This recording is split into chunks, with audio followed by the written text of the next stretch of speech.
Okay.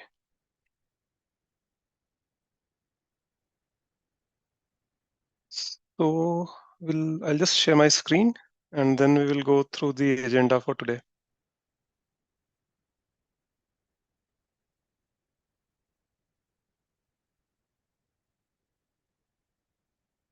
Can anyone confirm if you are able to see the screen? Yes, we are. Yep. Thank you. Somehow I am not able to hear you guys clearly. Just give me 1 second. I'll be right back.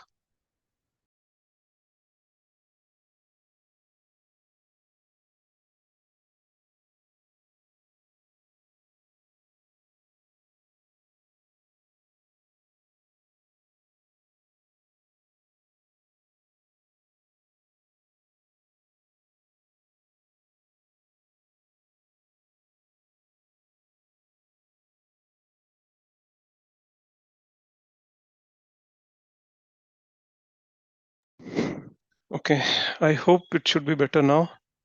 Lot of devices connected on the same Wi-Fi, so yeah, sometimes it causes problems. Anyways, so we'll start the session today. You know what? Actually, I was going through uh, the portions which were coming after the point where we left out in the left off in the last meeting, and I thought that it will be very useful that I give some prior concepts of maybe what is this material creation all about, what is the entire creation, what is the prakriti, okay, and all these topics basically if we cover, then some of the basic fundamentals will be very clear to all of you. And once the fundamentals are clear, then you will be able to appreciate the reason for which actually Sri Krishna gave us the Bhagavad Gita. Otherwise, a lot of things will not be very clear, and the understanding of the Bhagavad Gita will be partial. Some understanding will be there, but it will be little. Some topics will be missing here and there, and there might be a lot of questions in your mind, basically, right? So this particular session I am dedicating, like we won't be reading, as we did last time, for only for this particular session. These are just some fundamental concepts which I would like to give before we proceed further, with our reading sessions. And I would request all of you. I'm pretty sure that there will be a lot of questions after this particular session. Okay. So please don't hesitate in asking the questions. Note it down. Last maybe 15 or 20 minutes we will reserve exclusively for Q&A. Okay. So that will help you to understand the Bhagavad Gita in a more proper way, in a more clearer way, basically, and you will be able to actually connect, everything what Krishna is speaking in the Bhagavad Gita once these fundamentals are clear. Okay, so we'll move on. As usual, I'll dedicate this session to our founder Acharya A.C. Bhaktivedanta Swami Srila Prabhupada. Srila Prabhupada ki jai.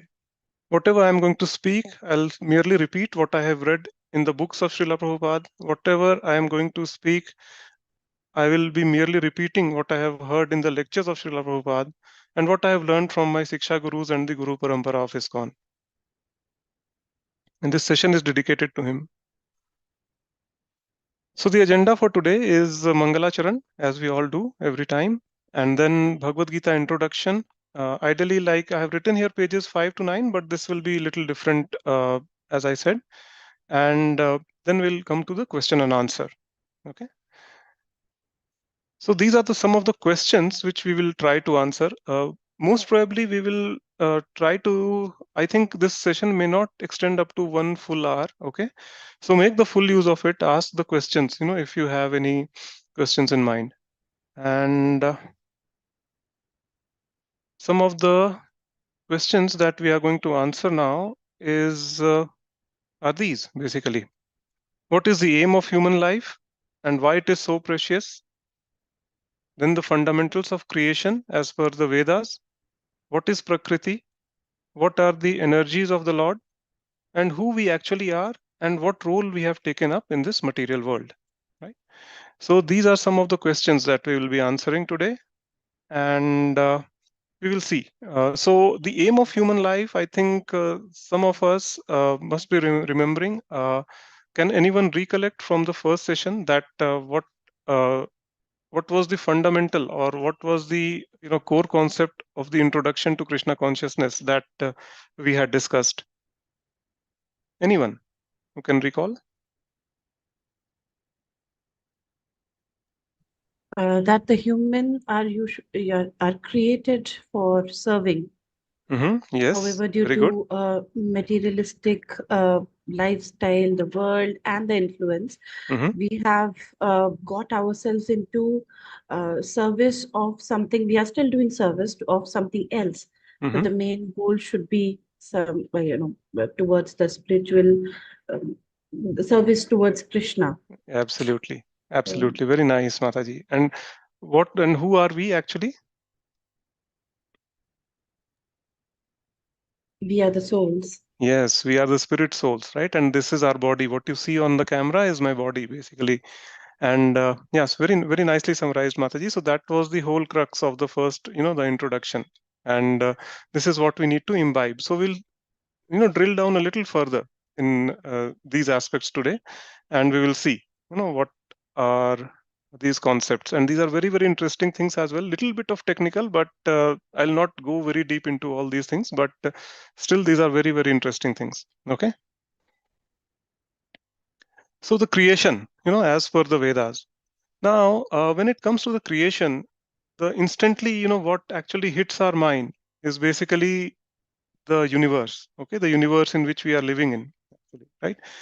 But I would say that our knowledge is very limited. As human beings, whatever progress that we have made in this material science, especially in the field of astrophysics or astronomy, is basically very limited, and scientists are still learning. Okay, but the bad part is that the tendency of the humans today, or the scientists in particular today, is that if they don't know anything, they simply say that this thing doesn't exist. Okay, they are very reluctant to accept that our knowledge is very limited. Okay, and that's the reason why there is a constant tussle which is going on between spirituality and the scientists today, right? And but if you actually read the Vedas, okay, so Vedas are basically, there are four major Vedas, but they are very vast, so it's not possible for people like us to go through each and every Veda, basically, like all the four of them. So there are some portions of the Vedas which have been compiled by Ved Vyas himself, actually, and it was for our own benefit. Okay, he knew that in the Kali Yuga people will be very distracted, their intelligence level will be very low, so they will not be qualified to read the Vedas as such. So what he did, he actually partitioned the Vedas into small portions known as the Puranas and the Upanishads. Okay, and then then he gave the commentary on the the Vedas, which is known as Srimad Bhagavatam. Okay, so Vedanta Sutra is the commentary on the summarization of Veda, and commentary on that summarization is basically Srimad Bhagavatam. Okay, so this whole concept of creation, according to the Vedas or the Vedic cosmology, it's very nicely explained in Srimad Bhagavatam. And then there is another Purana, which is known as the Brahmanda Purana. Right there also we get this concept of creation. Okay, so what is material world? What is spiritual world? I'm pretty sure some of you must not be, having a clear understanding that what we are talking about. Okay, so this particular session will clear most of the doubts, I hope, and then we'll see that what does creation has to say, as per our Vedas. So when I was a kid, I can still remember. See, the reason why I am saying that material science is not that much advanced, although we have made some significant progress, over a period of time, ever since we grew up, we can see that we have made clear advancements, but then these advancements are very minuscule, in front of this whole creation, basically, right? So we need to understand that. And the reason why I'm saying this is because I can recall one of my, childhood incidents. It's a kind of a very funny incident. When I was in second grade, basically, this goes way back to 1988, 1989, if I'm not wrong. Okay. So at that time, we had this one book of general science, and in that book, there was one chapter about this solar system and everything. I was very fond of that, right? I used to always look at the pictures. I used to read that chapter over and over again, right? I was so fond of that. And there I came to know, okay, there is one sun, and there are 9 planets, and the planets are rotating, around the sun, revolving around the sun, basically, right? And all these concepts were there. And there I came to know that the smallest planet is Pluto, basically, and which is the furthest planet from the sun. Okay. Now just see how like confusing the scientists themselves are, right? This is 1988, 89 I'm talking about, right? Then after a few years, what happened?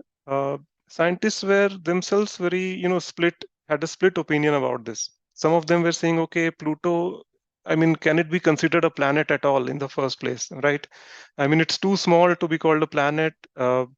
It cannot be called a satellite either because satellite moves around a planet and it's moving around the sun. So what should we do? Then after a few years, I came to know that Pluto has been demoted, demoted from its position of a planet, and it's not considered a planet. After a few years, scientists again started arguing that, okay, if it's not a planet, then what should we call it? So let's call it a dwarf planet. They created a special, case for Pluto. Okay. And then after a few years, it was inducted again as a planet, and then again dwarf planet, and then planet, dwarf planet. This has been going on, and today is 2024. Since 36 years, scientists have not been able to, finalize whether Pluto is a planet or a dwarf planet. Right? So this is the status of our material science actually today, right? But this is not the case with the Vedas. Okay, the Vedas or the scriptures that we read, okay, they are very, very, clear about uh, this entire concept. Not just creation, but for everything with every topic the Veda speaks upon. That particular knowledge is absolute. Okay, there are no discrepancies. There are no ifs and buts. There are no, changes over a period of time in the concepts. Okay, they have been like that from time immemorial, the time from since when Ved Vyas gave us the Vedas, it has been like that. Okay, and some of the concepts that which are there in the Vedas are actually coming true today. Right. For example, the theoretical physicists are uh, researching a lot on the multiverse theory or the multiple universes. Right. So this has been clearly explained in Srimad Bhagavatam 5,000 years back. Right, about the multiple universe. Similarly, theory of relativity, which Albert Einstein gave us, right? So that has been also, very clearly mentioned. If you read the Srimad Bhagavatam, you'll come to know, that different planetary systems, in the different planetary systems, the time passes at a different speed, actually, right? So this is not a new concept for us. But somewhere down the line, it's very unfortunate, that we actually lost touch of our, culture. We lost touch of this divine knowledge that we had, and we are simply blindly following the West. Okay, so this is the unfortunate case of of us today. But yes, our Vedas are absolute. That's the what I want to convey here right now. Okay, so moving on with this particular the creation, and according to Vedic cosmology, what the creation is. So the reason why our material science is definitely very advanced, but still it's not perfect, because this very body is defective, the material body. Okay, and I'm not just talking about humans. I'm talking about every living entity that you see all around. Whether it's insect, whether it's bird, whether it's any other animal, or anything, plants, whatever. But this body, including our mind and intelligence, they have 4 major defects in us. Okay, first thing is the imperfection of senses. Okay, that means our senses are not perfect.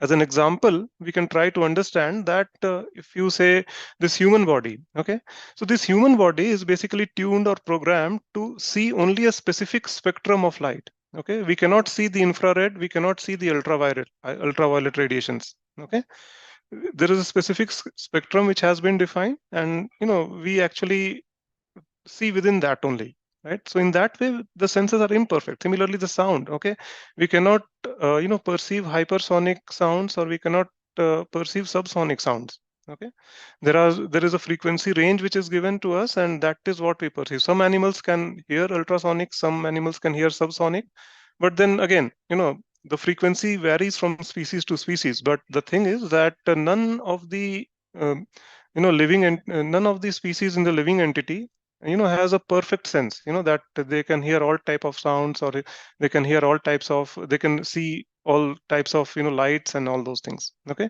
so in that way, our senses are imperfect. Okay, this is just one small example, and a lot of things that we see or that we hear are not as, as it is basically. Okay, and another example I can say, that how many of you know that what is the exact color of the sun? Anyone?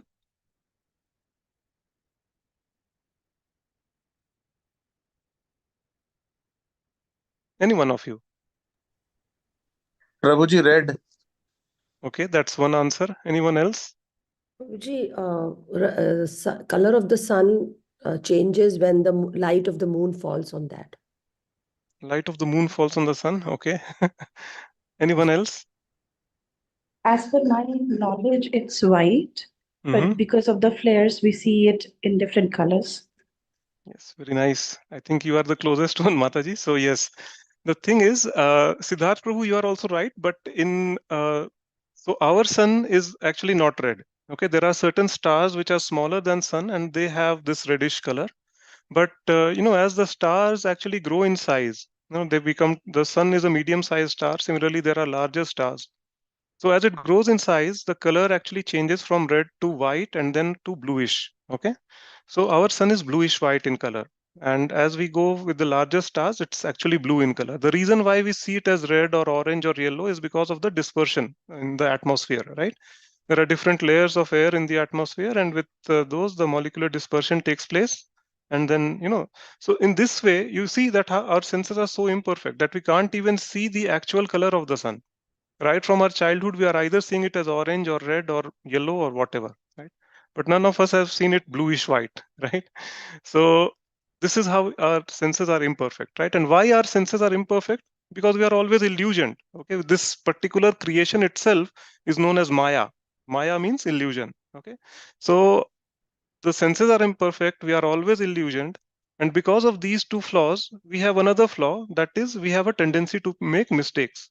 Just as we perceive that sun is red or orange, similarly we make so many mistakes. Okay, so much so that today, like, if I ask you to count from 1 to 1000, I think some people will definitely falter in between. Okay, they will have to repeat the numbers actually, right?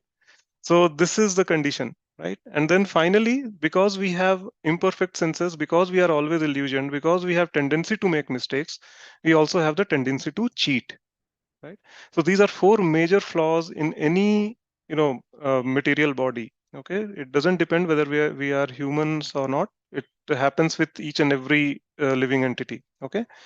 Now just imagine that since we have these four defects in us, how can the instruments or the observational apparatus that we are building can be perfect, right? With imperfect senses, we can build only imperfect things, right? It cannot be absolute, correct?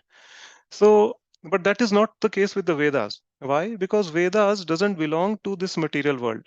Okay, they have been imparted directly to Lord Brahma by none other than Lord Krishna himself. Okay, so that is absolute, and that is the complete knowledge which is there. Okay, so the Vedas are actually the real knowledge, the real truth, basically, and what we are trying to find out is just maybe a part of that. We are just scratching the surface, basically, right? And that too with lot of flaws. Every 5 to 10 years, scientists will keep on changing their opinion about some observation which they have made in the past. Yes. So this is the condition. So this is why, I just said that we should be reading the Vedic cosmology or the uh, material creation from material, not just material creation, the entire creation from the point of view of the Vedas. Okay, and we'll see, how, what to say, tiny we are in front of this entire creation. Okay, so we will first talk about the material world where we are living right now. Okay, so material world is a place where we are residing currently, and this is completely dark and requires some source of illumination. Okay, we have seen that, right, in the movies, in the documentaries. You see that, once we enter into that interstellar space, there is no light, there's complete darkness. So we need some source of illumination, like sun, moon, fire, electricity, like that. So we have to make arrangements for that. Okay, then there are innumerable universes like us. Okay, so if you read the Vedas, you will there is a statement which Lord Brahma is making, I think. Um, Ishita Mataji will just take the questions towards the end. Okay, you can just note it down. I'll definitely spend significant amount of time answering the questions today because I'm pretty sure that we will have a lot of questions. Okay, going ahead. Sure, Okay, Prabhuji.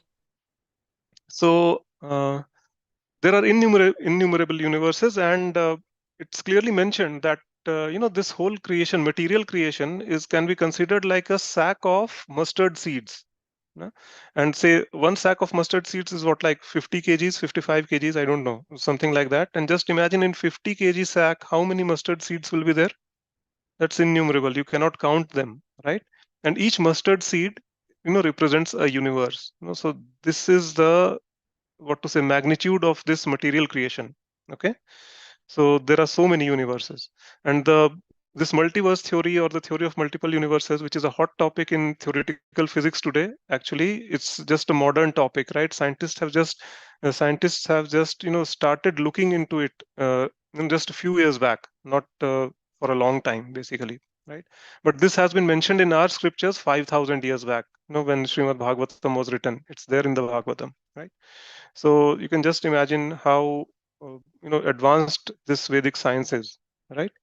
So similarly, if you read the Srimad Bhagavatam, you will see that they have given the precise description of 1 second, actually, and they have also given uh, they have also mentioned the velocity of light, which is very near to the observed velocity, which we have read in our science books, actually.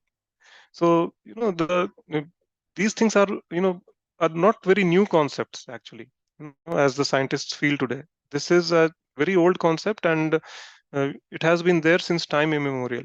That's what the point I'm trying to make here, right? And this entire material creation is temporary, ever changing, and is a place where repeated life and death takes place. Okay, so in the Bhagavad Gita, actually, Lord Krishna says in the 8th chapter, he says, Abrahma bhuvana loka punaravartino Arjuna mamupetya tu kaunteya punarjanma na vidyate. That means he says that this entire material creation, right from the lowermost planetary systems to the topmost planetary system, these all are places of miseries where repeated life and death takes place. Okay, even Lord Brahma is not safe. No, like his lifespan is also 100 years, although 100 years of Brahma is very different from the 100 years of an ordinary human being.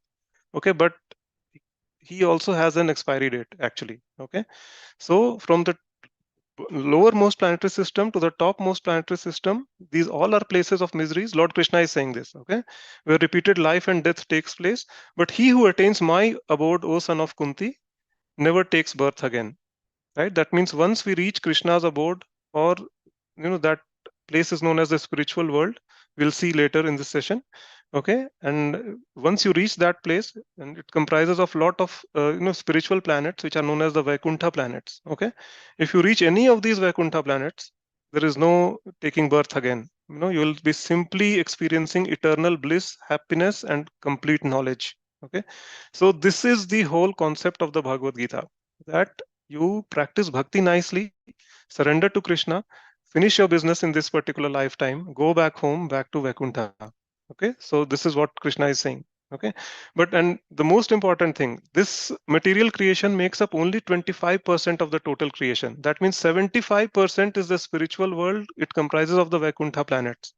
We are the special ones, chosen 25% ones who are here struggling with life, death, and rebirth. Right? Why it is so? That also we'll see later. Okay, that's another interesting topic. So material creation, the material universe again. So if you see let me show it. Yeah, this one here. So I'll just quickly summarize. So this is what you see, this egg-shaped thing over here. This is the whole universe. Okay. Now just see how different it is from our concept of the universe. Okay, the scientific concept. What we feel is that just if we, somehow get into the outer space, the interstellar space, that's the point where the, this universe starts basically, right? And what does it comprise of? It comprises of stars and galaxies and some other celestial objects, basically quasars, pulsars. There are so many of them. Okay, so but this is what the concept is right now. But just see, that is just one small fraction, that we are observing. Okay, this whole egg-like thing you see here is the universe, and it comprises of 14 planetary systems. Okay, out of these 14, the top 7 are known as the higher planetary systems, and the bottom 7 are known as the lower planetary systems. So, including our Earth planetary system, basically, which is known as the Bhuloka, there are 7 planetary systems above Earth planets. Okay, like for example, it's Bhuvarloka, Swargaloka, Maharloka, Janloka, Taploka, and Satyaloka. Satyaloka is the abode of Lord Brahma. Okay, where Lord Brahma resides. Now, this Bhuloka, normally our concept is that Bhuloka means this Earth or Prithvi, basically. So this concept itself is wrong. Okay, it's not just one planet or just planet Earth we are talking about. We are Bhuloka means we are talking about the Earth-like planets. Okay, so in this diagram, if you see, there is a disk. Okay, this one over here. Okay, which is basically the stars, galaxies, and it's the interstellar space that is talking that we speak about. So just imagine that the interstellar space that we see, and we think that this is the whole universe, it's just a small thin disk over here, like this. And this is where we are residing. And this entire disk comprises of millions and billions of planets which are similar to Earth, basically, right? And this whole section basically is known as the Bhuloka. Okay, there are so many planets there. Okay, we are far from being alone in the universe. A lot of times, we ask the questions, are we alone in this universe, right? No, that's not right. We are far from being alone, and this section is known as the Bhuloka, basically. Okay, and then below this Bhuloka, there are 7 planetary systems which are known as the hellish planetary systems or the lower planetary systems, basically. And we'll see what is the difference between the two. Okay. So our universe comprises of 14 planetary systems. Top 7 are known as higher planetary systems, and there is more comfort and sense gratification. Okay, especially in the Swargaloka. So primarily, all the puja part and all the karma kand that we do, basically, like most of them are targeted in such a way that after quitting our body, we attain to the Swargaloka. Right? Why? Because more sense gratification is there. Okay, like the aging process is very slow. The people or the inhabitants of the Swargaloka, they actually drink a nice nectar, which is known as somras. Now, the somras, quality of somras is that here we actually, consume alcohol, right? Why? Because alcohol gives us that kick. Some people are, like very fond of that kick which alcohol gives. But the taste of alcohol is not very good, actually. Okay, so it's a very bitter in taste. But just because of the kick, actually people are drinking, and then they forget everything. The quality of this somras is that it will give you the kick, which will be many times more than what alcohol gives you. It has an awesome taste. That taste cannot be described in words. And on top of that, it will reverse your aging process as well. Right? So talk about that. The sense gratification when we are talking about, right? So this is the kind of sense gratification that you will, have in the Swargaloka, right? But then again, that also is a part of this material world, and then everything comes with expiry date over here. Okay, nothing is permanent. So this is the higher planetary systems. Okay, the bottom 7 planetary systems are called the lower planetary systems, where the asuras and nagas they reside. Okay, and these lower planetary system inhabitants of the lower planetary systems, they are very advanced, actually, technologically and physically. Also, they are very strong and powerful. Compared to the inhabitants of the higher planetary system. So the technology which exists in the lower planetary systems is basically similar to ours, but it's very much advanced, and it's purely based on the material things. Whereas the technology of the inhabitants of higher planetary system are more subtle, right? They basically, for example, the telepathic communication, people of higher planetary systems can do that. Similarly, there is a loka called Siddhaloka. right? And the inhabitants of that Siddha Loka, they do not need any aircraft to travel from one planet to another. They can simply fly just like that, okay, from one planet to another, right? So this is known as, so this is the kind of technology which the inhabitants of higher planetary system possess, okay? They have, their technology is very subtle, basically, okay? They are basically working on the platform of mind and intelligence, okay? Whereas the lower planetary system inhabitants, they are basically working on the platform of intelligence and body, physical things, okay? So in that way, it's very advanced. So all this technologies that you see, the touch screen and the internet and all those things that we are using right now, are basically, all these are asuri technologies, okay? But anyways, since we are into Krishna consciousness and we firmly believe that everything can be used in the service of Krishna, so we are trying to use this technology as a service of Krishna. This Zoom call is also one such example, where we are, having a, what to say, an association of devotees virtually, right? And I can just pray that our Guru and Lord Sri Krishna will be very pleased with this small and humble effort which we are making, towards making people Krishna conscious. Okay.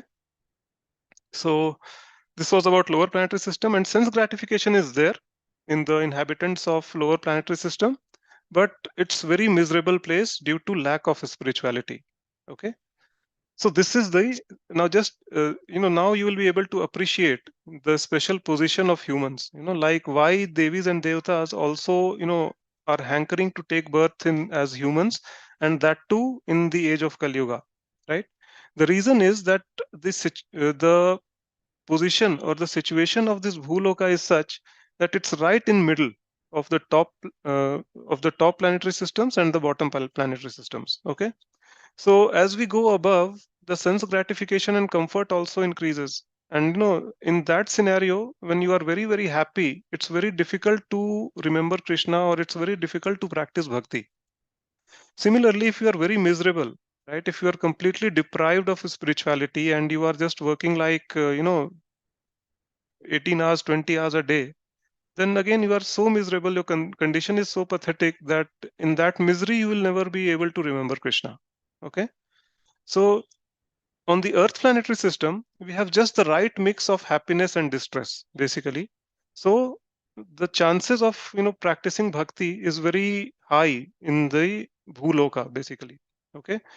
If we go higher up, the things will become very difficult. If we go lower down, the things will become very difficult. Okay, so this is the special position of humans, and that is the reason why even Devis and Devtas, they are hankering to take birth as humans. That too in the age of Kali Yuga, because lifespan of Kali Yuga is very small. Okay, so you will have to spend very less time in this material world, and to practice bhakti is also very simple. All you have to do is to chant the names of Lord Sri Krishna. In our case, it's Hare Krishna, Krishna Krishna, Hare Hare, Hare Ram, Ram Ram, Hare Hare. Simply by chanting this, holy name, you just chant and listen, chant and listen. This is known as mantra meditation. Simply by following this rule of mantra meditation, you can simply break the cycle of life, death, rebirth, go back home, back to Krishna. Okay. So this is the reason why this human life is so precious. And now that we have this human life, we are in this age of Kali Yuga. So we should consider ourselves very fortunate and blessed, basically, right? That we have this opportunity to break this cycle of life, death, and rebirth in this very lifetime. Okay. Otherwise, it's very difficult. Once we start reading the Bhagavad Gita, we'll come to know that this complex of birth and rebirth is a very complex process. No one can actually predict that in what kind of family they will be taking birth again, whether they will be getting a human body again or not, right? That itself will be a very big question, right? So all these things will be discussed when we start reading.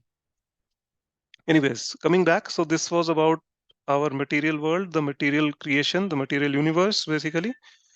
And then there is another world which is known as the spiritual world. Okay. And this spiritual world basically comprises the 75% of the uh, other universe, the total creation, basically, right? So again, this is very interesting topic. Like, why, if this comprises of 75%, then why are we actually uh, struggling here in the 25%?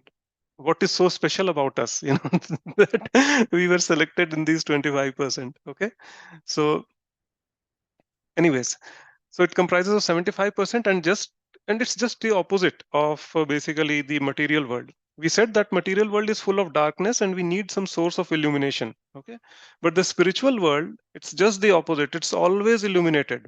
And how it is illuminated? It is illuminated by the effulgence of Krishna himself, which is coming out of the body of Sri Krishna. That effulgence is there. So you can see this. This is the spiritual sky. It is very different from our material universe, because once you go into the interstellar space, you will see everything is black, right? And some stars are twinkling here and there, right? But this is just, see, this is how illuminated it is, right? And all these things you see here, the small ones, these are all small planets, and these are known as Vaikuntha planets. In each of these Vaikuntha planets, Lord Krishna actually expands himself into 400 Narayana form, okay, or like Vishnu, okay. Vishnu is basically, we refer to in the material world, there we refer as Narayana. So 400 Narayana form is basically situated personally in all these Vaikuntha planets, and people who have, who have no baggage of good karma or bad karma, who have cleared the baggage basically after quitting the body, who have practiced bhakti very nicely basically, after quitting the body, they are allowed to enter into any one of these Vaikuntha planets.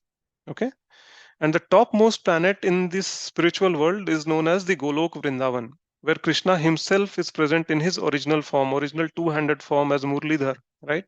And along with Srimati Radharani, he is performing eternal pastimes.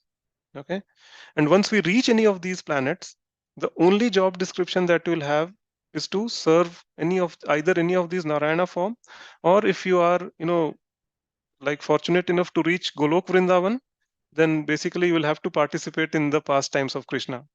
Either Krishna will be troubling Srimati Radharani with some of his mischiefs, and then you will have to support him in doing that, or you can choose to take the side of Srimati Radharani and try to counter all the mischiefs of Krishna that he is performing. So how many of you want to do that? Basically, that is the only thing that you will have to do there.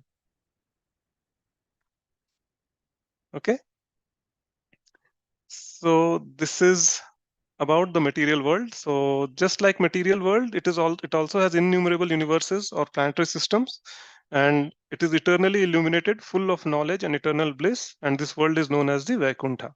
Okay, so this is the artist's impression of one of the Vaikuntha planets. Okay, so the personalities that you see here, sitting here, this is Mother Lakshmi, the goddess of fortune, and this is Lord Vishnu, or the Narayana, 400 Narayana form. They are sitting here on the throne, and you see the inhabitants have exactly the similar appearance. They appear exactly same as the Narayana, the actual Narayana who is here, right?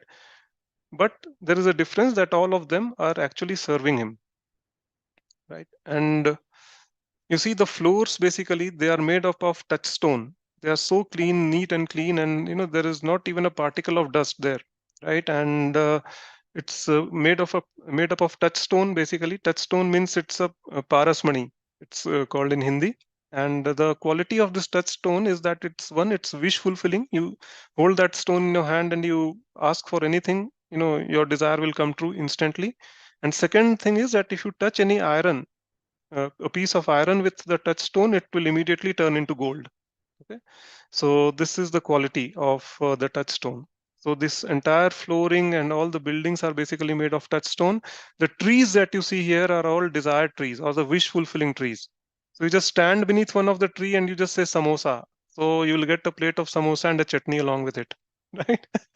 But the good part is, the best part is that you will not be attached to samosa and chutney once you reach there. Only thing you will be interested in is serving Narayana and Mother Lakshmi, right? So this is the an artist's impression.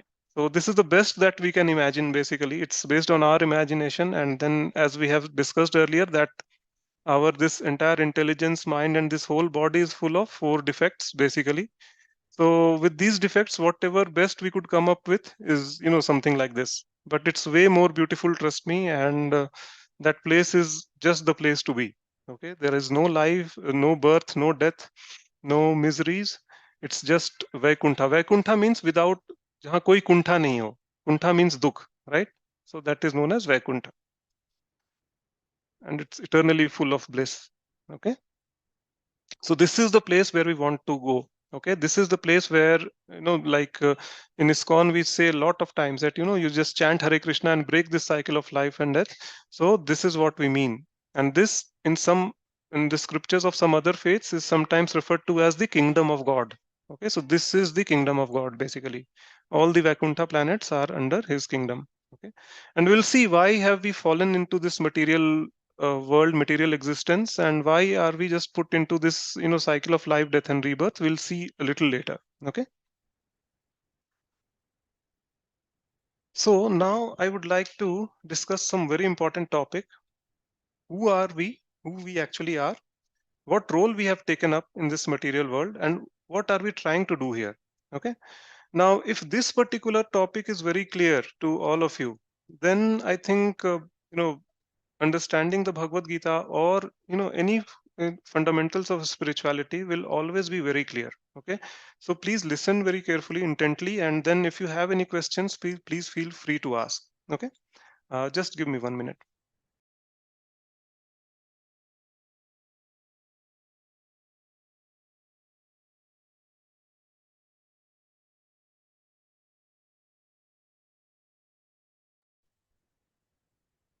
Okay, so for some time I'll just stop sharing the screen.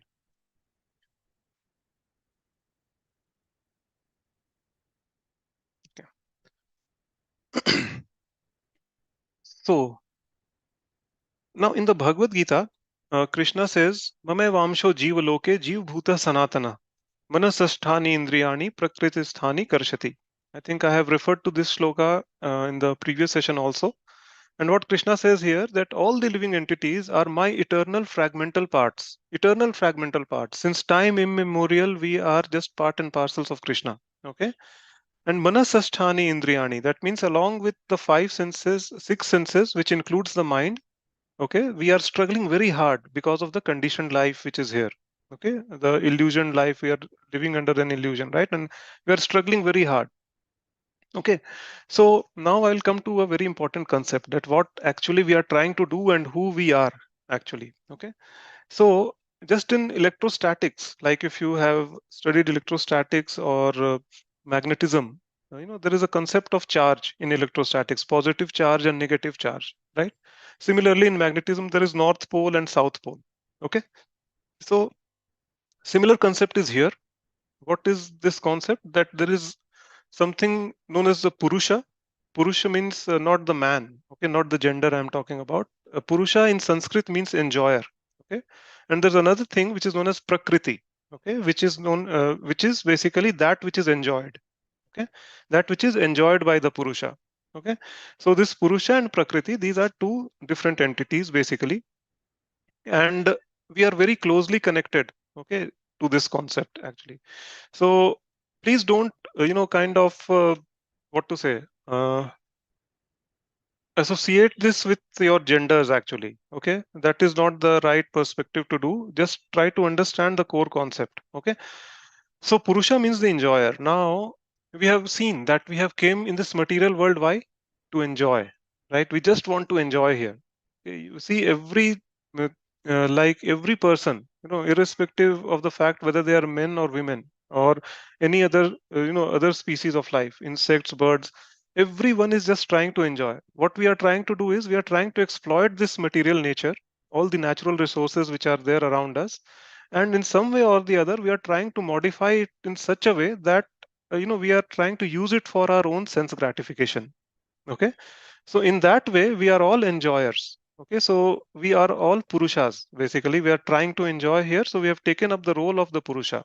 Okay, so all the matajis who are sitting here, you might be having a body of a woman, okay, but the role that all of you have taken up is that of an enjoyer or the purusha. And same is the case with men as well, and every other living entity. Okay, not just humans, but every other living entity. So this is the role that we have taken up. Okay, but who we actually are. So actually, Krishna says that Mamay Vamsho Jiva Loke Jiva Bhuta Sanatana. We are eternal part and parcels of Krishna. Okay. And then now we will slowly understand that this is just an illusion. Trying to be the enjoyer is just an illusion. We are trying to lord over the material nature. We are trying to exploit all the natural resources that is around here. But in fact, this material nature is every time, every single moment giving us a dhobi pachhad, right? She's beating us left, right, and center, black and blue. Trust me. And like all the miseries that are coming to us is just because we are trying to lord over her. Okay, but we are not able to do so. And why we are not able to do so? Because originally there is only one Purusha, or there is only one enjoyer, and that is Lord Sri Krishna. Everything else is Prakriti. Okay, this is a very important concept. Please listen and try to understand it very intently. There is only one Purusha or one enjoyer, that is Lord Sri Krishna. Everything else is Prakriti. I may be having a body of this man, but I am actually a Prakriti, and Prakriti is actually feminine. Okay, so you have to understand this.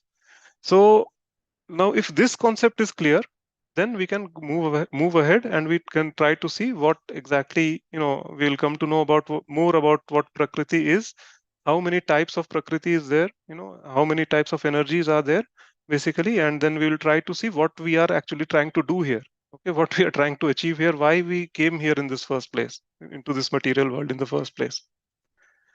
So, is this concept clear to all of you of Purusha and Prakriti? Yeah. Okay. I would again reiterate that please note down all the questions we'll discuss towards the end. Okay. So the role that we have taken up is that of a Purusha, or the enjoyer, but we actually are Prakriti. And that is the reason why we are not able to enjoy. Okay. There is only one enjoyer, which is Krishna. Bhokta Ram Yagya Tapasam Sarvalok Maheshwaram. Bhokta Ram Yagya Tapasam Sarvalok Maheshwaram. Suhridam Sarvabhutanam Gyatva Vam Shantim Richati. Right. So Krishna says that I am the enjoyer of all the yagyas and all the sacrifices that are being performed. And I'm the Sarvalok Maheshwaram. I am the Maheshwar of each and every loka, whether it's the spiritual world or whether it's material world. I am actually the Maheshwar, or I am the, what to say, the basically the ruler or the king of everything, right? And one who understands this is actually at peace, basically. One who understands this, one who accepts this formula. So this is known as the peace formula of Bhagavad Gita, right? Is actually at peace. So there is only one enjoyer, is Sri Krishna. Everything else is Prakriti. Okay, I may be having a body of a man, but I am a Prakriti, actually. Okay, so this is a very important thing to understand. So when it comes to Prakriti, okay, what is Prakriti? So Prakriti means nature or energy of the Lord. Okay, this entire creation is basically the energy or Shakti of the Lord, and Lord Krishna is the Shaktiman, or the controller of these energies. Okay, so in the Bhagavad Gita, Krishna actually says, Maya dhakshena prakriti suyate sa characharam hetunanena kaunteya jagadvi parivartate. Right? That means this material nature, or this material creation, or this entire creation basically, that works under my supervision, O Arjun. Okay, and so Krishna actually himself says that this material nature or material creation is not actually free. It's not working independently. So actually, Krishna is controlling. Krishna is the Shaktiman, and all these things are energy or the Shaktis. Okay, it is feminine and it is controlled by the Supreme Lord. And there are three types of energies. Okay, it's very important. One is the external energy or inferior energy, which is known as the material energy. And the presiding deity of this material energy is goddess Durga, or also known as Maya Devi or Devi Parvati, who is the wife of Lord Shiva. Okay, she is the presiding deity. And then there is the internal or superior energy. Basically, the superior energy is the cause of all the basic source or cause of all the other energies. Okay, so this is known as the spiritual energy, and this is presided by Srimati Radharani. Okay, so this is about the Prakriti, and then there is a third energy, okay, which comprises of us, the living entities, basically. Okay, and this is known as the marginal energy. So why we are called as marginal energy? Because since Krishna says Mame Vamsho Jeev Loke, that means we are eternal part and parcels of Krishna. So qualitatively we are same as Krishna. Okay, but in quantity we are very minute. Okay, just like a an ocean, like an ocean consists of salty water. Okay. If we take a drop of that ocean, that will also be salty. The chemical composition of the water in the ocean and water droplet in our hand, that will be same. Okay.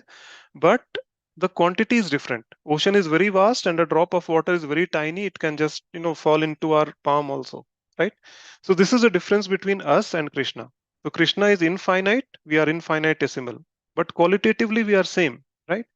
So because Krishna is very independent personality, so we also have that minute amount of independence within us. Okay. And because of this independence, we have a choice whether to serve Krishna or whether to serve Maya or the material energy. Unfortunately, we made a wrong choice. Okay. We made a choice that we will be serving Maya. Actually, we got attracted towards Maya, and that is the reason why we are stuck here. I will cite some, scriptural references also coming, at a little later point of time. But this is the reason why we are known as the marginal energy, because we have the choice. We are in between basically, and based on the choice, we are either serving Krishna or we are serving Maya. If we choose to serve Krishna, we are able to, break this cycle of life, death, and rebirth. Then we are put under this, under Srimati Radharani, under the spiritual energy of Krishna, where there is no life, death, no rebirth. There is no, like ignorance, no illusion, no dukh, nothing like that. Okay, there is just eternal bliss and absolute knowledge. Okay, so this is what the Prakriti is. Now the question is that why are we here? Right from the beginning, like from our childhood, our parents have told that, okay, God is very loving. He actually cares a lot about us, right? And even, in some of the scriptures, you will read that we may not be very eager to go back home, back to Krishna, but Krishna is actually very eager to bring us back home, right? Then if that is the case, then why the hell are we here in the first place? What are we doing here, right? Why we were put into this condition of life? Okay, so just we'll try to answer this question over here based on the scriptural references. So how many of you are Bengalis here? Ishita Mukherjee, I think Ishita Mataji, I can see here. Yes. Bhashwati Mataji is there. If you can read it, Mataji, for us, it will be helpful, because if I read it, my pronunciation is not very good. So I will not be doing justice to that.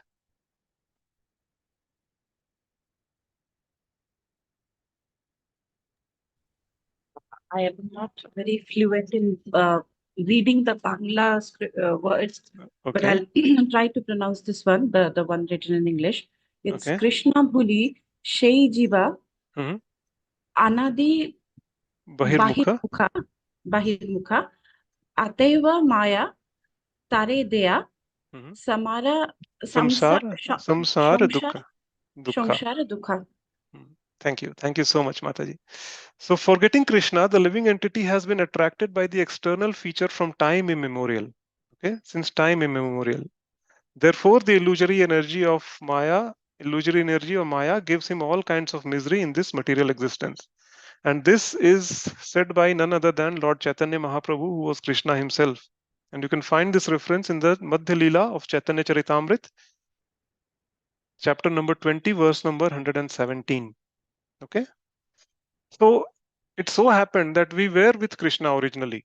Okay, we were there with him. And at that time, it's very difficult to, trace at what time all this thing happened, because time actually doesn't exist in the spiritual world. Okay. So, but due to some reason, I don't know like what happened. If you go back, then please ask Krishna that what actually happened. Okay. But there was a time when we grew envious or jealous of Krishna. Okay. And, why does only Krishna get all the attention in Golok Vrindavan? Why can't I get the same attention? Why only Krishna can enjoy with all the gopis and the cowherd boys? Why can't I do the same? Why only Krishna can play the flute? Why can't I play the flute? This kind of attitude actually crept in. And then, obviously, Krishna tried his best to convince us that real happiness is here. I mean, this is our eternal constitutional position. We are actually, meant to serve him, but this is the real happiness, basically. Just like we water the root of the plant and the entire plant is nourished. Similarly, if we just serve Krishna, everything else will fall into place. Everyone will be happy, right? Similarly, if this hand, basically what this hand does, we basically take the food and put it in our mouth, and we put that food ultimately goes to our stomach, our belly, right? And from there, if it is supplied nicely, then what happens? We entire body is basically nourished, because of that food. So similarly, if we just simply serve Krishna, we will be nourished, we will be happy, and we will be blissful. But we simply somehow or the other became envious of Krishna. We were not ready to accept that, and finally we said that, okay, Krishna, let us go. We don't want you in our lives.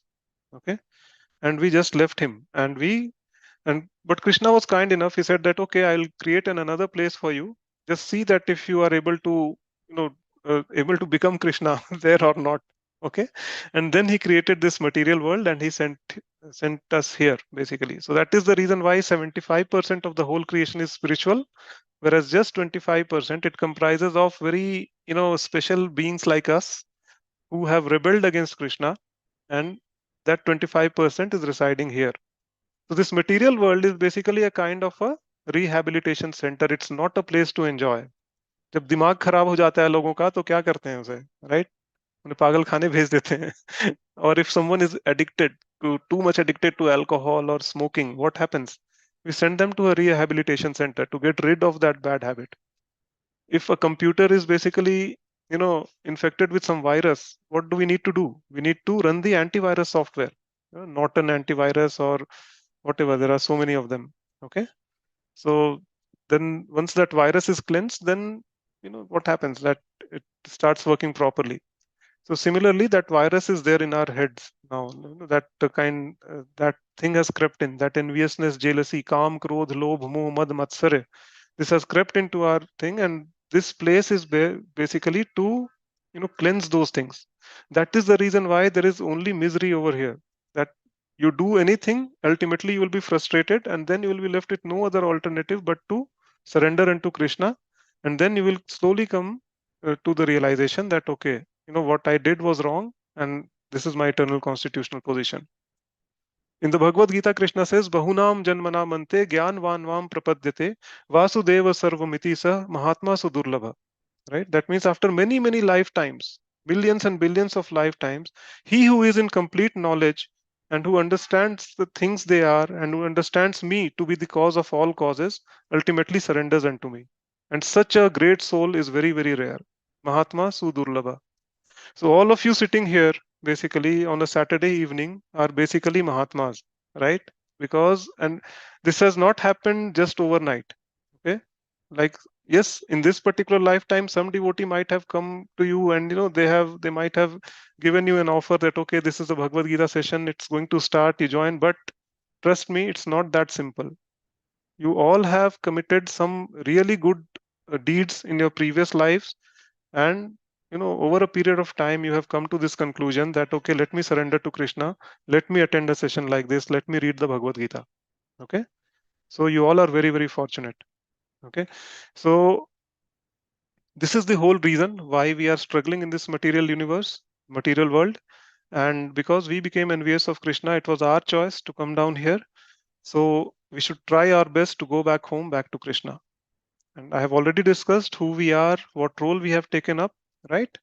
The role that we have taken up is that of an enjoyer. We wanted to become like Krishna. So and you just observe the world around you. See what is happening in this world around you. Only power struggle is going on, right? Whether it's at the level of your office, whether it's at the level of your housing society where you are living in, people are actually fighting to become the association president or something or the other, like that. In office, we are trying to get into a managerial position or a position where a few people are working under us. If you look at the national level, the politics is going on between the political parties. Even at international level, international politics is going on, right? One country is trying to show the supremacy over the entire world, then there is another country which is trying to counter that, and this nonsense is going on, right? Why? Because we all are trying to be like Krishna. This basic attitude is coming from basically from long time. Basically, it's not right now actually. So we are all trying to be enjoyers here. Okay, but actually we are eternal parts and parcels of Krishna, and our eternal constitutional position is to be loving servants of Krishna. We all are Prakriti. Okay, there is only one Purusha, only one enjoyer, that is Krishna, and everything else is Prakriti. Okay, so this is the conclusion of the session today. I would like to just summarize once again. We all are here to enjoy. Purusha means the enjoyer. We all are trying to be enjoyers by exploiting the material nature and trying to lord over it. But in reality, we all are Prakriti or the marginal energy of Krishna. We have that choice either to serve Krishna or to serve Maya. Okay. As long as we are, you know, attracted by Maya, we are trying to serve her, she will keep on, beating us up. धोबी पछाड़ पे धोबी पछाड़ मारती रहेगी वो, but we are just, not realizing this, right? Just like an obstinate child, we are just trying every time we just get up. Okay, maybe in this lifetime, if I lead my life like this, then I will be happy. Oh, in this lifetime, if I take up this kind of a body, then I'll be happy. So this mentality is called chewing the chewed, right? If you go to a sugarcane juice shop, what happens? They just extract the juice out of the sugarcane and then they throw the husk, right? If someone tries to pick up that husk and chew it, with a hope that okay, they will try to derive some nectar out of that husk, what will you call such a person? Obviously he is not a very intelligent person, right? If a person is trying to do that, आप बोलोगे अरे यार उससे already juice निकल चुका है, अभी क्या ढूंढ रहा है तू उसमें, right? So same is the case with us, that सारा कुछ यहाँ से निकल चुका है, मटेरियल वर्ल्ड में कुछ भी नहीं है, there is nothing left here, right? But still we are trying to chew the chewed. We are just like that husk. We are trying to think that okay, maybe in this lifetime I'll try to do this, I'll be happy, I'll take up this body in another lifetime, I'll be happy. But that's not going to happen. As long as we are serving Maya, that's not going to happen. Only when we serve Krishna, when we actually align our energy in the right direction, when we serve the right personality, okay, then we will be truly happy. We'll break the cycle of life, death and rebirth.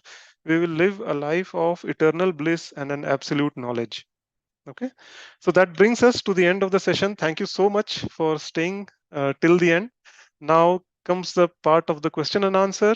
I'll be more than happy to answer all the questions, and I'm pretty sure that there must be a lot of questions. Okay, so just feel free to ask anything. Yeah. Hare Krishna, Prabhuji. Hare Krishna, Mataji. So, Prabhuji, you said your our like goal is basically going back to the Vaikuntha planet. Mhm, Right? You shown the picture where we are serving the Lord, like Lord Correct. Vishnu. Mm. So Goluka and Vaikuntha is the same, or No, so just like as I showed you in this particular diagram, let me share my screen again. So that way it will be more clear. So just a second.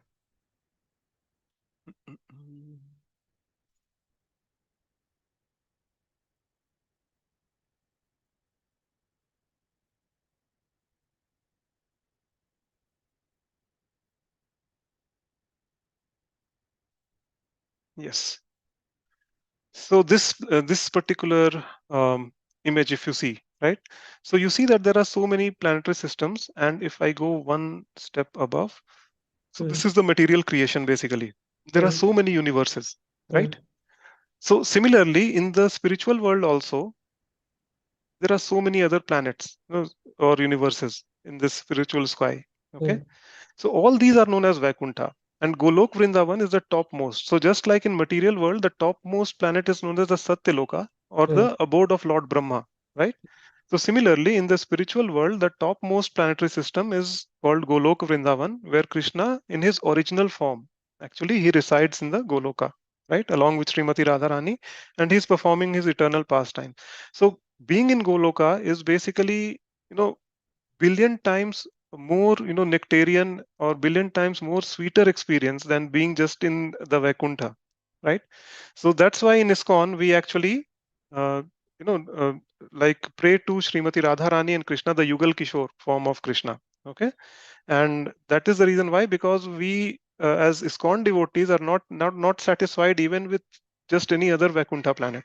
We want to go to Golok Vrindavan and serve Srimati Radharani and Krishna himself. Okay, so that is the difference. Okay, Prabhuji, got it. Thanks. Yeah. Anyone else? Yes, Shweta Mataji, please go ahead. Hare Krishna, Prabhuji. Hare It was Krishna. wonderful lecture session, actually. Thank Hari you Hari. for that. Hari Hari.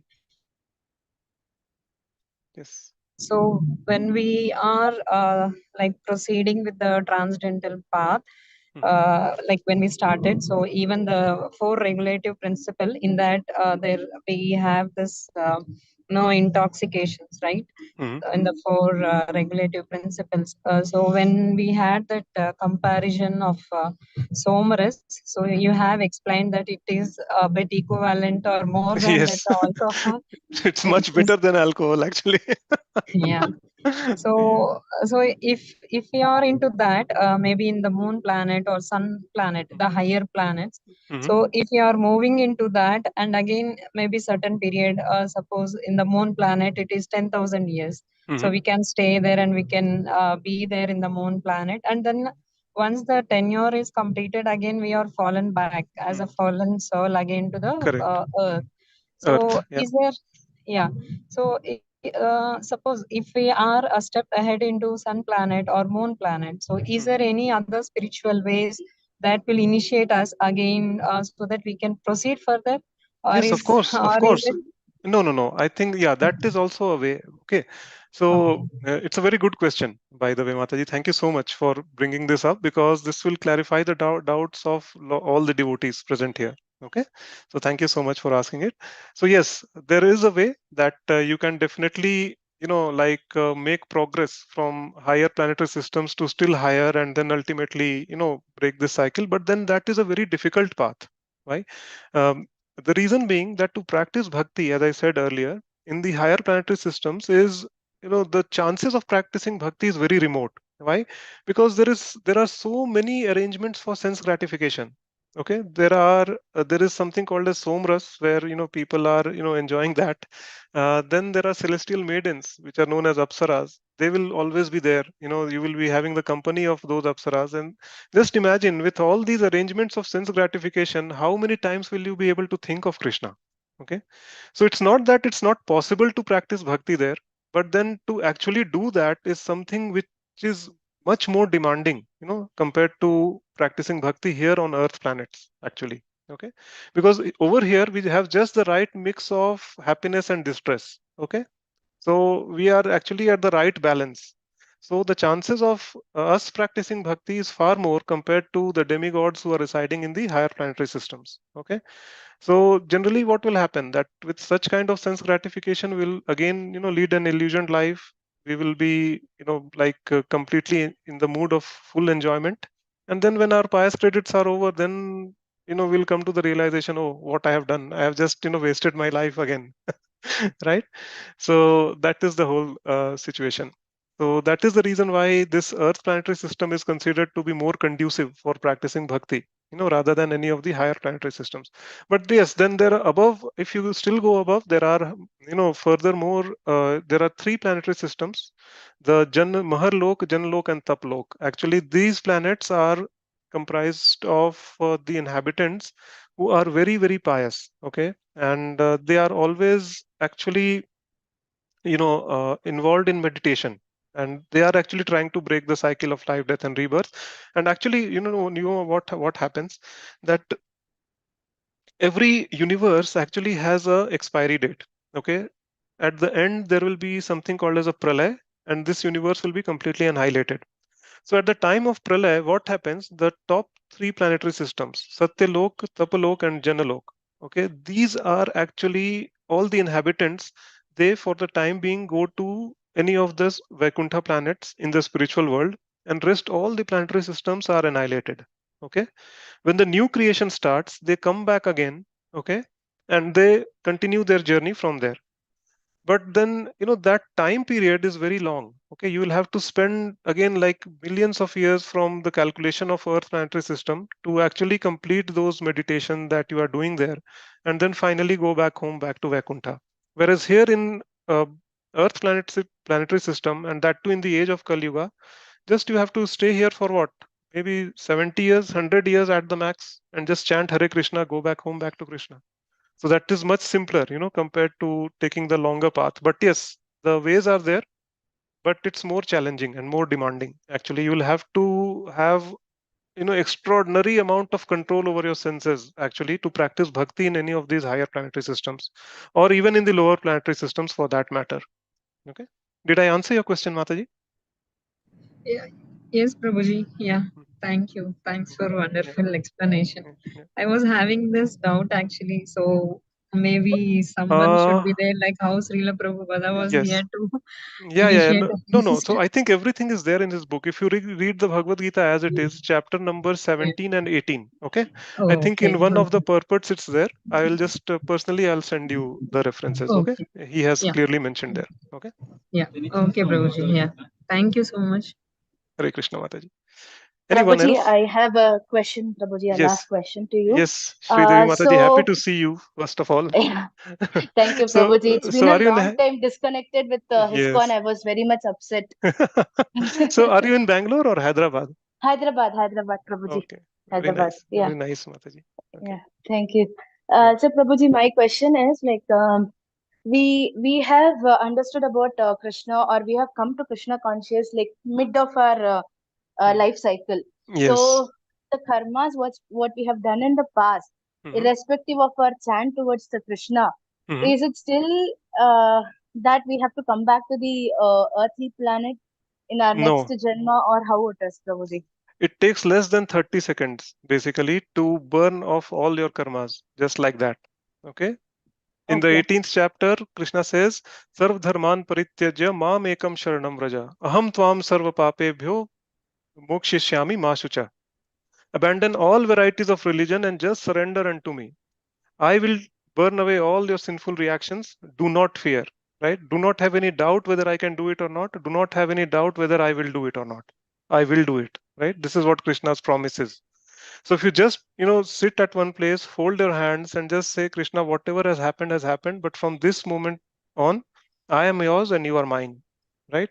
Whatever I'm going to do, I will just, dedicate everything to you. I will just dovetail all my actions to you. Please take care of me. How long did it take to utter such a prayer? Just a few seconds? 12 seconds. Yeah. Within these few seconds, Krishna is so merciful that he will take the charge of your life. And then from that point on, you will not be bound by any reactions whatsoever, provided you follow what is written in the Bhagavad Gita. If you just try to implement that in your day to day life.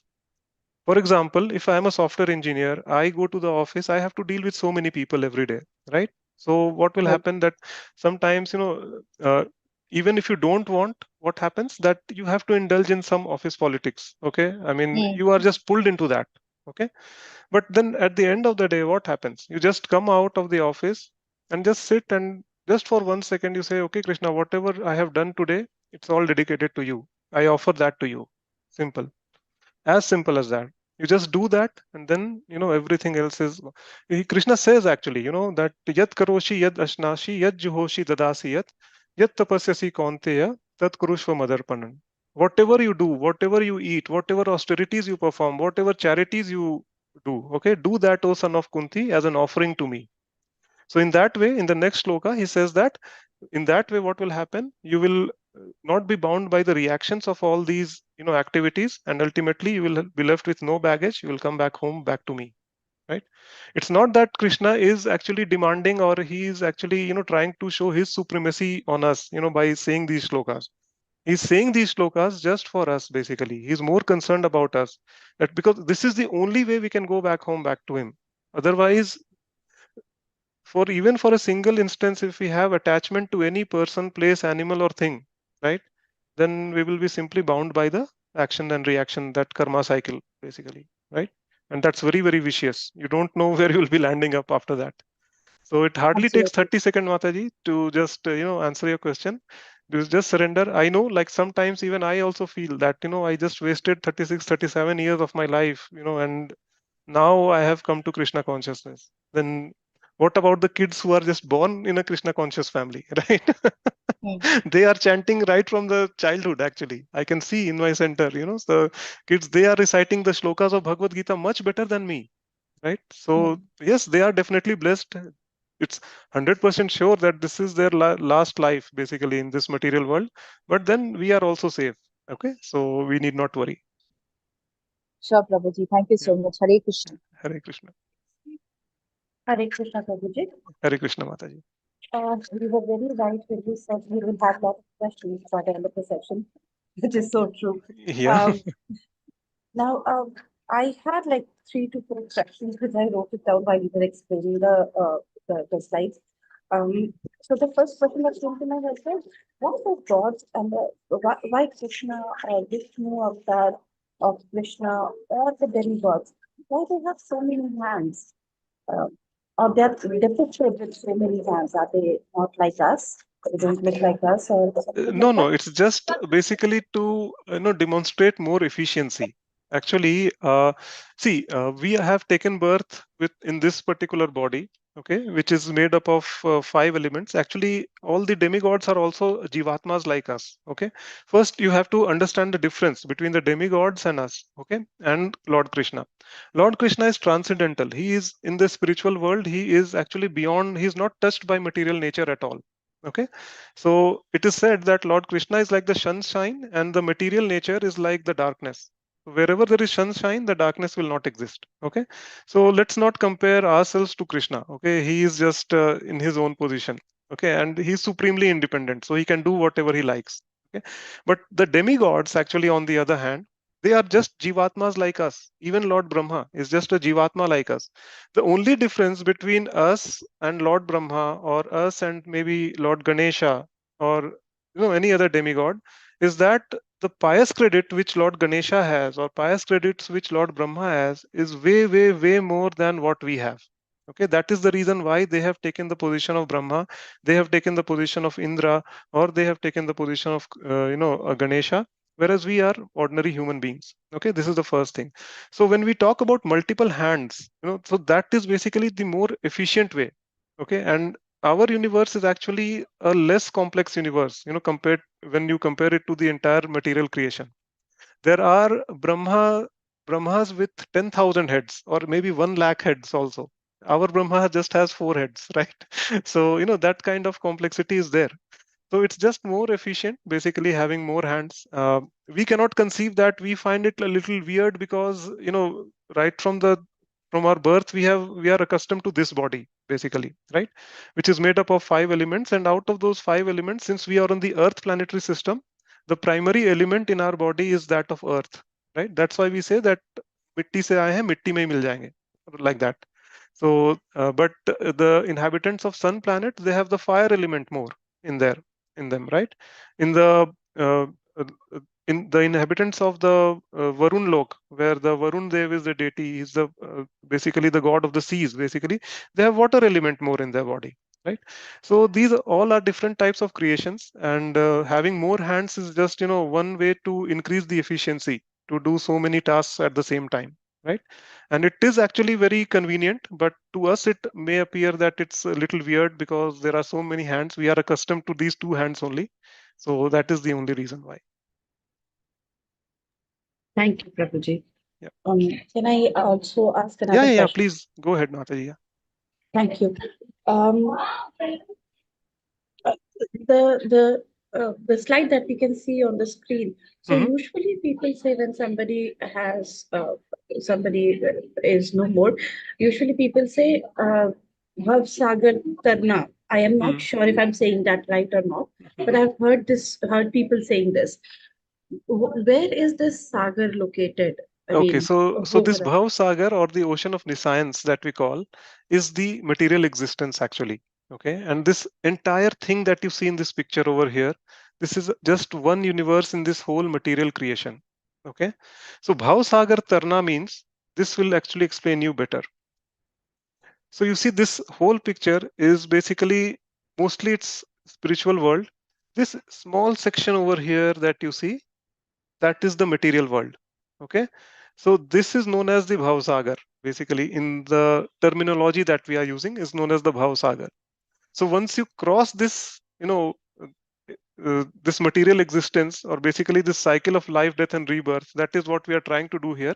That is known as Bhavsagar Tarna. That means we are just, overcome this ocean of nescience, and we have entered into the kingdom of God, where there is no repeated birth and death. Okay. Did I answer your question, Mataji? yes, absolutely.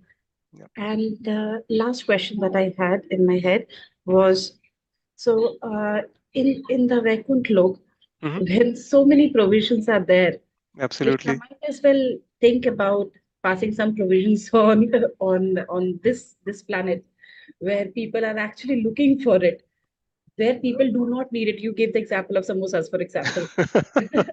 Yeah. They don't need it. They are Yeah. busy in serving Correct. Krishna or Correct. Radharani. Hmm. Why do Krishna doesn't pass all these things? They're not required there, but they're required here. Yeah. Just to So make us why is realize. it like that? Yeah. The only reason why that he wants us to realize that this is not the place to be happy. Like in the first session, I explained the example of a fish, right? That if you take a fish out of the water and then you place Lay's potato chips and a Coke bottle of Coke around it, put it in a nice, air conditioned environment, will that fish ever be happy? It can't be happy, right? Because it belongs in the water. It will die actually without water. Yes. So same is the case with us. We are all spiritual beings. We are spirit souls. We do not belong here. That's what Krishna wants us to realize by putting us into miseries over and over again. That this is not the place to be. Even when he descends from, like in the Dwapar Yuga, he came, from Vrindavan to here. Just he gave a glimpse of the past times. And when he was here, like everyone was happy. Not just human beings, the animals, the birds, even a moment of separation was like, they used to feel that okay, years are passing by. If so he actually just gives you one indication that okay, this is not the place to be. The real happiness is there in the Goloka. So what the hell are you doing here, boss? You just तेरा ध्यान किधर है, तेरा hero इधर है, look at me. Right? Come back to me. Right, this is what he's Wonderfully trying. explained. Yes. Yeah. Yes. Thank you. Okay. Anyone else?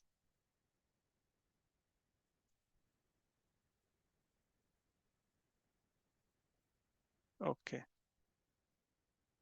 I think we are done then.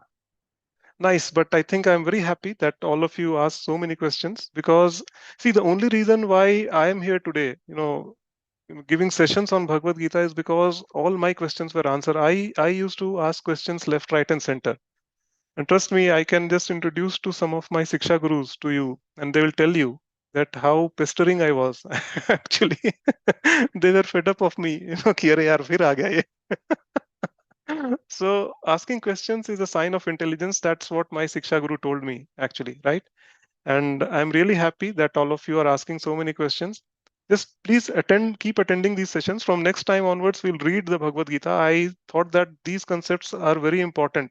Otherwise, you won't be able to appreciate the message of Bhagavad Gita until unless you know what this creation is, why are we struggling, what is the material world, what is the spiritual world, what are we actually trying to achieve by following Krishna consciousness. Okay, then it's you'll not be able to appreciate the message of Bhagavad Gita, right? So these small concepts are very important, and yes, if you are clear with this, especially the Prakriti part.